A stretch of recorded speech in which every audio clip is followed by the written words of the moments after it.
Welcome to Season 2 of Public Health on Call, a podcast from the Johns Hopkins Bloomberg School of Public Health. I'm Joshua Sharfstein, Vice Dean for Public Health Practice and Community Engagement, and a former Secretary of Maryland's Health Department. Our goal is to bring scientific evidence and experience to the public health news of the day through informative interviews with scientists, community leaders, policy experts, public health officials, clinicians, and more. If you have ideas or questions for us to cover, please email us at publichealthquestion@jhu.edu.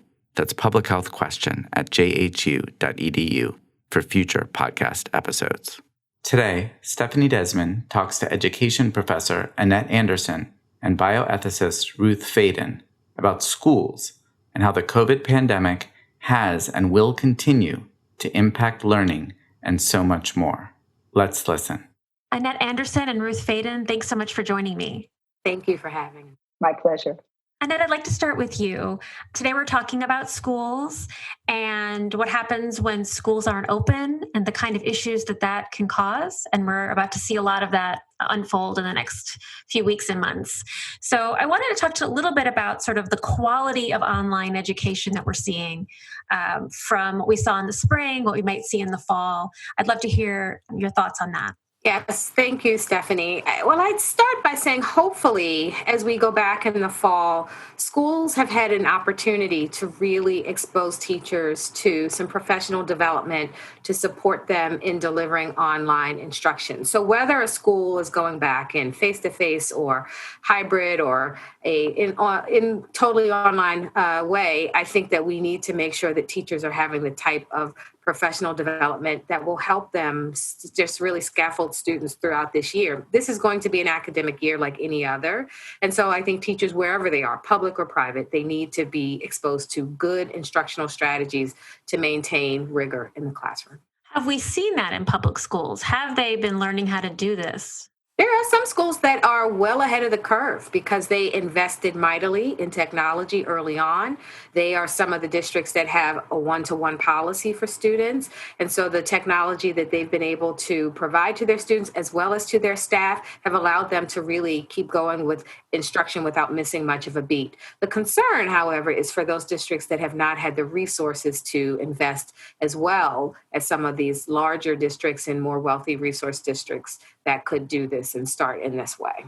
And it's not just having the resources. I mean, it's also knowing how to use them the right way. I mean, I know my kids had devices and they also had teachers who really couldn't be bothered to teach them much. Yes. So, and I think that's a function of professional development.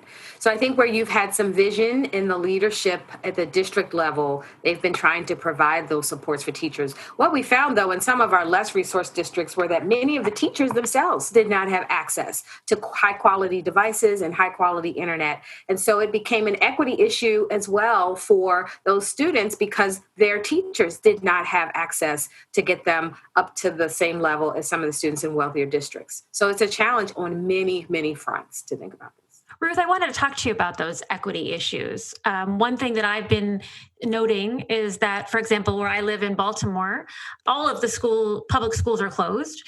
They'll be doing online instruction starting in the fall, and many of the private schools are open. So it feels like we're going to really exacerbate this whole have and have not situation. That's exactly right, Stephanie. So any way you think about how things were in before times in terms of questions of equity, whether it's between private, public, well-resourced public and poorly resourced public, rural and urban, low income and middle and high income, children of color, children of privilege, however you slice it, there were inequities before. And for all the same reasons that there were inequities before in achievement and in development and in graduation rates, and we can go through a bunch of metrics, right?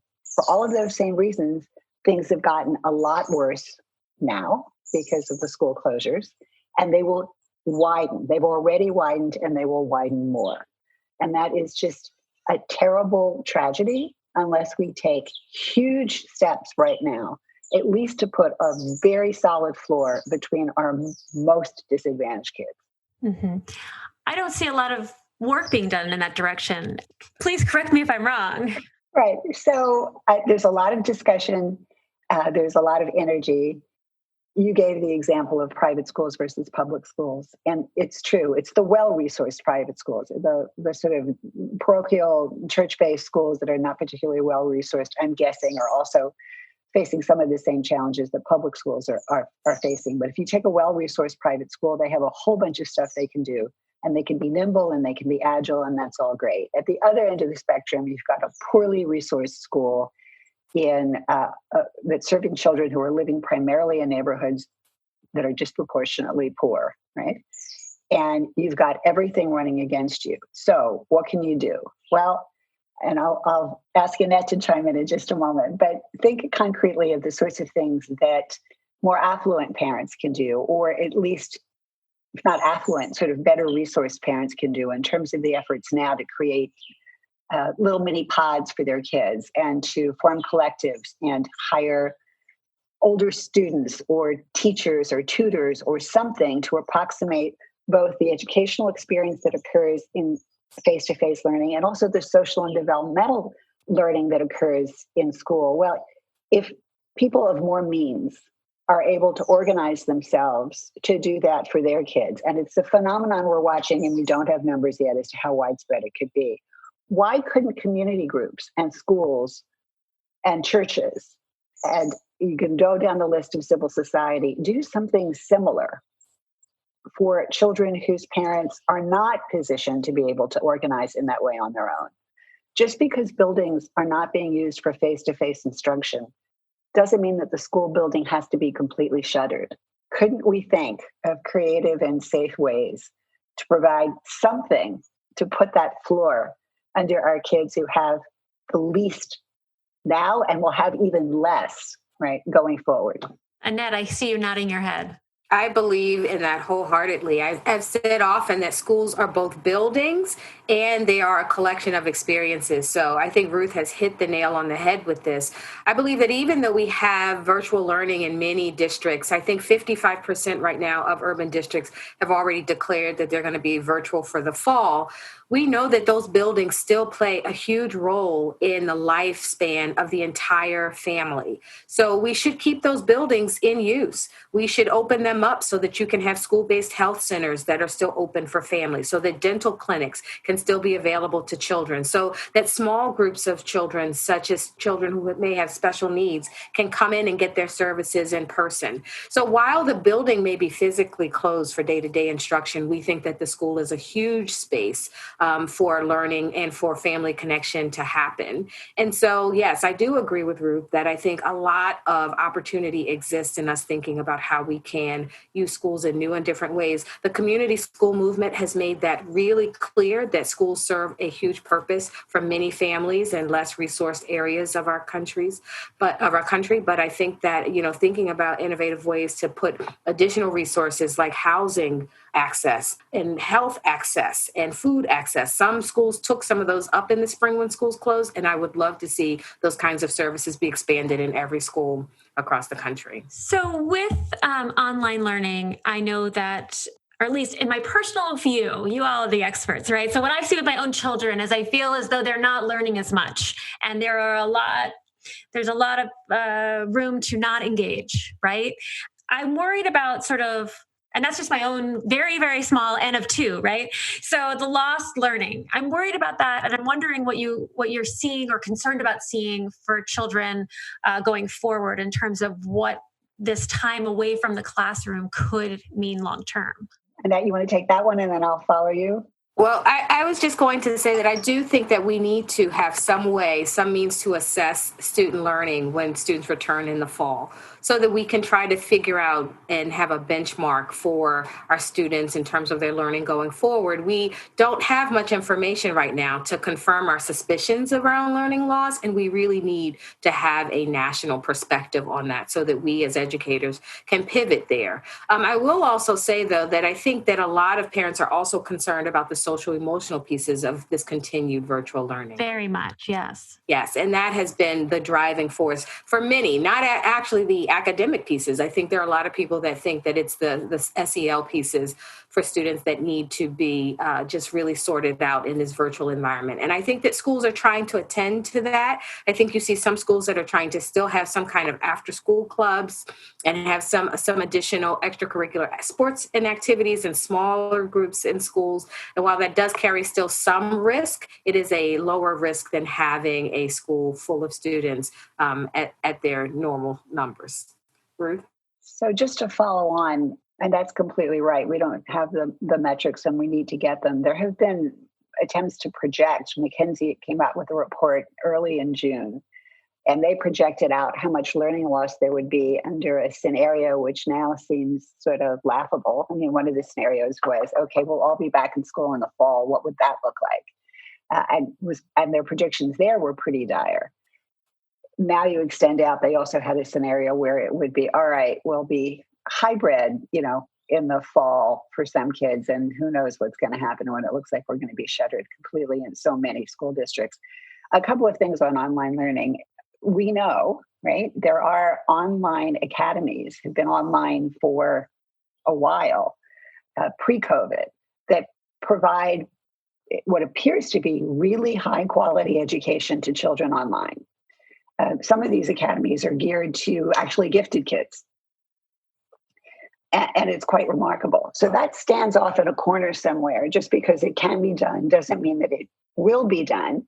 Also, those schools have been at it for 5-6 years, in some cases 10, to try to kind of get it down. What we need to be thinking about is what's going to happen. We're going to have, when there's a part or whole online, there will be some children who will get kind of a decent online experience, right? There'll be some kids with less learning loss. There'll be some kids who will get online education with more learning loss. And then there'll be some kids, whether online education is offered to them or not, who will not engage, right? Who will just not show up, who will not be there, right? And you can imagine how that will track family income, parental education, geography, and a bunch of other things. So we can predict without having the metrics sort of how this is going to fall out, right? On the other hand, we really need the assessments to be able to put a pin on it in a way that policymakers need to see it, right? They need to see the data, right? They need to see the impact, the dropout rate, which is something I'd love for Annette to speak to, but we're in our work together deeply worried about children in 9 through 12 who are just going to say, forget this, what's the point? And we know what happens in terms of the life prospects for children without a high school education. We know what that does for the national economy, but we know what it does for the wealth of groups in this country. There are all kinds of reasons why we have the gaps that we have in wealth and income, and not the least of which is the sort of cycle of high school dropout that's a result of many, many, many multi-causal factors. Now we're adding something else, right? Another reason why kids will leave school. Again, we don't have data on this yet, Annette, but we know what was the dropout rate before COVID and before times, already unacceptably high in some communities. Mm-hmm. It was over 10. It depends on the community, but around 10%. That's why I think I would just say that you have to have, in addition to this virtual instruction, you're going to have some experiences for students so that they can feel engaged in the life of their school. So I think when schools, remember, when schools reopened virtually in the spring, it was in response to an emergency. It was a national emergency. And that emergency continues until we can get the transmission rates low enough to go back into the buildings. But what I think is really powerful is that some schools have begun to try to adapt the experiences around the school and around the instruction so that students are not just thinking about their physics course or their English course, so that they are thinking about the life of being a student in addition to the academic pieces of school. And that's going to be really important because, Stephanie, the thing people have to realize is that we have permanently disrupted public education writ large, as we know it. It is disrupted, and we have to accept that. We have to mourn it, but I think we need to be able to accept it because there's been a lot of innovation that has started to creep up around it. And that's a great thing for our students, but we need to know what those disruptions are so that we can start seeing how the innovation is impacting students. Some students didn't go back to school physically, and they were fine academically. So we have to also think about how every student is not a monolith, and we have to think about how we program and plan for the multiple myriad experiences of students everywhere. Stephanie, if I could just follow up, well, I'll do it quickly. One of the things I think it's really important to understand is how totalizing the experience is for children of not being in a school building. This is not to say that they should be right now. Again, and that's caution about we cannot open schools when the community-acquired infection rates are unacceptably high. But it's every aspect of a child's well-being that is set back when they are not in school. So if we focus only on instruction, which is terribly important, we are missing lots of other pieces of the prize being the welfare of our kids. Mm-hmm. And I will say that I really noticed the issues around the social development, and I think that I guarantee that my children miss the socializing way more than they miss any of the academics. But I think for every student, it is different. I noticed that my daughter, who's had eczema for years, suddenly within 3 weeks of school closures, she's not had eczema for the last 4 months. So it's been interesting because I didn't even know in my own child that my own child was having school-related stress over grades and performance and girl stuff and all the stuff that happens in school. And she misses her friends, but the eczema has gone away. So, I don't attribute that to any, thing that's a huge part of this school closure piece. But I do think that for every student, they experience school closures and they'll experience school reopenings very differently. Ruth Faden and Annette Anderson, thank you both so much for joining me. Thank you for having me, Stephanie. Pleasure, Stephanie. Public Health on Call is produced by Joshua Sharfstein, Lindsay Smith-Rogers, Stephanie Desmond, and Lamari Morales. Audio production by Spencer Greer, Niall Owen McCusker, Cian Oates, and Matthew Martin, with support from Chip Hickey. Distribution by Nick Moran. Thank you for listening.